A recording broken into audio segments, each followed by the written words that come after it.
What we all recognize is we can't let a systematic assault on democracy just happen and stand by. Because of your actions, because of your courage, California responding, other states looking at what they can do to offset mid-decade gerrymandering that is highly irregular. I think we became a little bit complacent. We assumed that things would continue to get better. Our democracy would become more inclusive, that it would become more fair, that we'd make it easier for people to vote rather than harder for people to vote. The votes would be counted rather than suppressed. What we forgot is that history doesn't always move in a straight line, and it's not always 2 steps forward and another 2 steps forward. Sometimes it's 2 steps forward and a step back. And we're in a moment right now where not just gerrymandering, but efforts at voter suppression, questioning the results of elections, the executive branch unilaterally doing things, bypass Congress, militarization of cities, politicization of our justice departments and our military. Those are trend lines that remind us that this precious democracy that we've got is not a given. It's not self-executing. It requires us to fight for it. Former President Obama speaking to those Democrats that took off from Texas to keep these folks from redistricting them straight out of all democracy. So Obama speaks in these terms that we've heard before, and it's all true.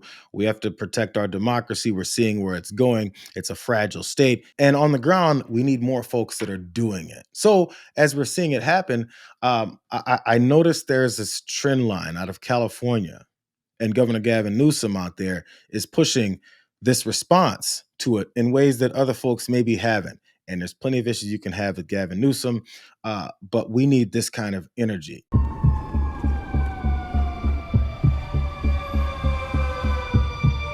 It is a 5-alarm fire for democracy in the United States of America. Donald Trump, who's trying to light a torch on democracy, continue to try to rig the election. His agenda is failing. This presidency is failing. He knows the headwinds in a midterm. Now he's dialing up for seats. He called Greg Abbott, who doesn't have the courage, doesn't have the conscience, and he has rolled over and he said, yes, sir, and. So we have got to step up. We tried to play by a higher set of standards and rules with our independent redistricting, and we believe in that. We are talking about emergency measures to respond to what's happening in Texas, and we will nullify what happens in Texas. We will pick up 5 seats with the consent of the people, and that's the difference between the approach we're taking and the approach they're taking. There are no rules for Donald Trump. And this is a serious moment in American history. And so we are here to meet this moment head on. We will not be complicit. It's kind of sad that we need someone to literally say, yo, look up. This guy that's destroying the country is destroying the country. Hey, this is what we can do. I understand from our elected official standpoint, they need to start by doing something. They're in positions of whatever levels of power that they've got. But I do want to talk about what it is that Gavin Newsom is doing. Yes, there was a video. Yes, there's Obama talking about it. But what are they doing on the ground to try and stop this? And we'll present this to the voters on a special election that happens to coincide with other municipal elections on November 4th. It is a sprint. And if California, one of the most un-Trump states in America, is not successful, at our peril, we may not get this back. I'm telling you, we may not. He is rigging this next midterm election before one vote is cast. He tried to wreck our democracy after the last vote was cast the last time. Now he's doing it in plain sight.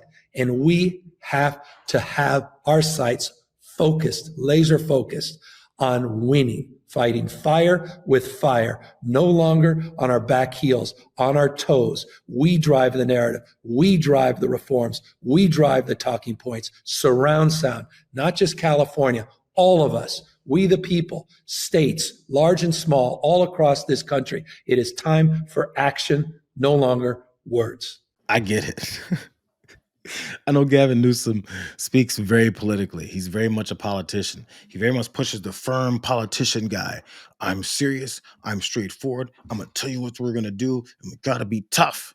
Yes, I know it's the energy that he is projecting that people are supposed to then respond to.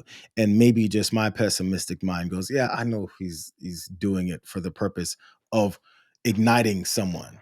I mean, I'm already ignited, so I don't necessarily need that kind of energy for him to try and overly project. Fine. But what he's saying is right.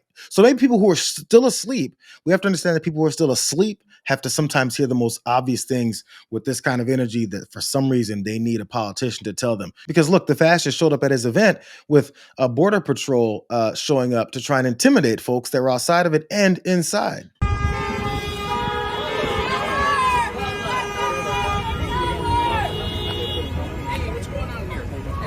Now we're here making Los Angeles a safer place since we won't have politicians. We do that ourselves. So the police state continues to do its thing out in California, where Gavin Newsom was having that event, because they're afraid.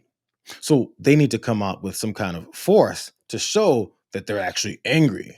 They're scared little children because they're followed by a scared little baby in the White House. It even had Karen Bass, the mayor of LA, show up and get very upset about this. And now she's on fire too. Not believe that this just happened to be a coincidence. There is no way this was a coincidence. This was widely publicized that the governor and many of our other elected officials were having a press conference here to talk about redistricting, and they decided they were going to come and thumb their nose in front of the governor's face. Why would you do that? That is unbelievably disrespectful. It's a provocative act. They're talking about disorder in Los Angeles, and they are the source of the disorder in Los Angeles right now. This is just completely unacceptable. This is a administration, this is a Customs and Border Patrol that has gone amok. This absolutely has to stop. There was no danger here. There was no need to detain anyone here. And there was certainly no need to have a provocative act right here where the governor is having a press conference.